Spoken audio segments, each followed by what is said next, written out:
Un saludo para cada uno de los integrantes del seminario Páginas de Freud. Como es usual, mi agradecimiento para cada uno de los que realizó su comentario, permitiendo la propia elaboración, y a su vez el agradecimiento a mi compañera en la coordinación, Erika, que también hizo lo propio para aportar a la reflexión que ofreceré. Y bueno, yo creo que en este tercer apartado continuamos aprendiendo a demorarnos y a detenernos en la obra de arte. Y con Freud vamos cultivando la paciencia de la observación, que se manifiesta en la riqueza de una interpretación que no desdeña de los detalles, sino que atiende a la obra como una totalidad de sentido dispuesta o en mora de ser descubierto. Y esa interpretación de los detalles encuentra lugar en específico atendiendo la obra, aun cuando Freud en este apartado recurre a algunos elementos del contexto para terminar de hacer sólida la interpretación que nos ofrece. Y de esa observación atenta, de ese empeño en la interpretación, de ese empeño en interrogar qué es aquello que sobrecoge del Moisés de Miguel Ángel, la consideración freudiana de la obra permite extraer una interpretación muy rica.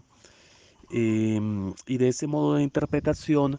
que ya queda aquí mucho más claro, se pueden extraer tres elementos que a mí me parecen fundamentales en torno a la consideración del fenómeno artístico. El primero de estos elementos es la infidelidad a la precisión para privilegiar la expresión,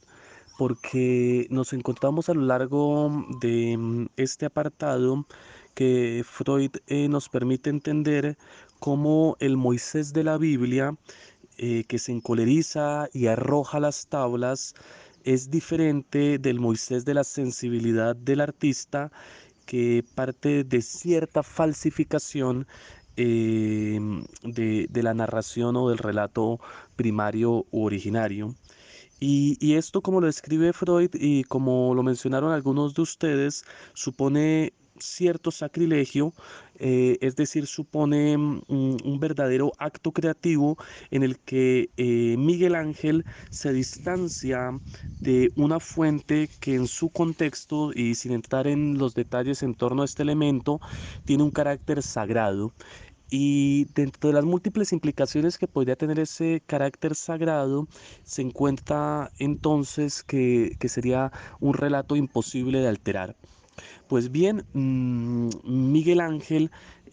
logra la expresión mediante la disposición de elementos formales de los afectos y la subordinación de los mismos. Expresa Miguel Ángel una lectura de la tensión en la que Moisés termina por domeñar la furia. Y esto es muy valioso porque supone que entonces el acto creativo se distancia del relato originario en el que se nos transmitiría a un Moisés con ciertas manifestaciones iracundas. Y a propósito de esto, es posible también mencionar en segundo lugar que la primacía de la expresión se realiza mediante la disposición entonces de esos elementos formales que no tienen tanto la finalidad de figurar fidedignamente lo representado, sino más bien de abstraer y transmitir desde allí lo que parecería imposible de figurar. Y eso que parecería imposible de figurar es la tensión anímica. De eso es posible extraer una reflexión para la cual quisiera leer un breve fragmento de Luis Vidales, que tiene por título Filosofía de los ademanes. Mis versos han descubierto que las gentes no valen por sí mismas en lo físico, sino que son bellas o feas según cómo estén construidas sobre sus ademanes,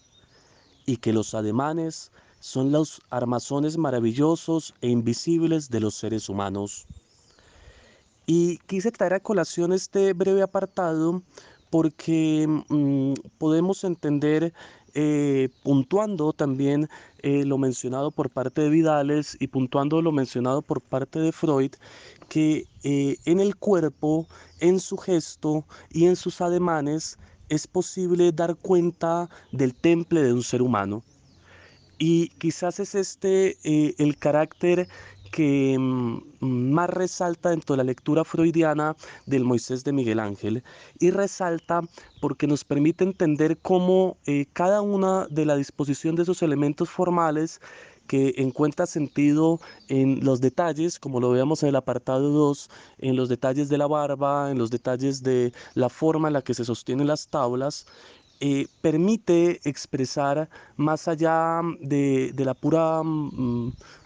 digamos, del puro cuerpo, en términos físicos, de su ubicación en un espacio particular, permite expresar las profundas tensiones de ese sujeto que aparece dentro del relato bíblico. Y acompañado de esto aparece un tercer elemento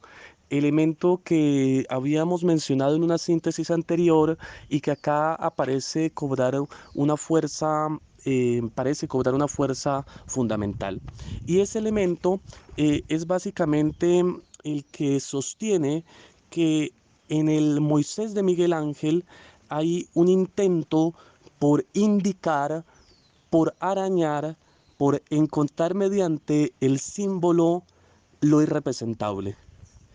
Y eso que aparece como irrepresentable dentro de la expresión de Miguel Ángel y de su escultura no es otra cosa que el carácter casi sobrehumano de aquel que se supone ha entrado en contacto con lo divino. Y ese aquel que se supone ha entrado en contacto con lo divino no es otro que Moisés. Y en ese sentido es importante entonces resaltar que se cumple de alguna manera esa característica que leíamos con Zuleta a propósito de lo sublime en la lectura del fenómeno estético que hace Kant. Esto es que cuando se alcanza el punto más alto de la expresión artística no hace sino intentar indicar lo que siempre se nos escapa por el lenguaje, de alguna manera, lo que el lenguaje no alcanza a abarcar, de alguna manera indica lo irrepresentable, o para decirlo con Lacan, indica el residuo inaprensible que nunca puede ser objeto de simbolización. Estos tres elementos entonces aparecen dentro de este tercer apartado, resaltando un punto anteriormente mencionado, es importante señalar que dentro de la lectura que hace Freud de la obra de arte, lo que prima esencialmente es esta, digamos, obra. Y aunque hay algunas referencias al contexto en el que se produce para, como lo decía anteriormente, solidificar la interpretación propuesta, estos elementos aparecen más bien como incidentales y dan lugar a una forma o una manifestación por parte de Freud en la que prima para la lectura del fenómeno artístico la atención de la obra. Pues bien, esta era la reflexión que quería indicar y que sintetizaría entonces en tres elementos que me parece importante resaltar. La distinción entonces entre lo representado y aquello que representa, entre la obra artística y aquello que quiere referenciar. En segundo lugar, la primacía de la expresión y la posibilidad de dar cuenta del temple de un sujeto a partir de su corporeidad, de su facticidad. Y en tercer lugar, el intento de todo artista por permitirnos y él mismo por intentar acercarse a hacer lenguaje aquello que nunca alcanza a hacerlo.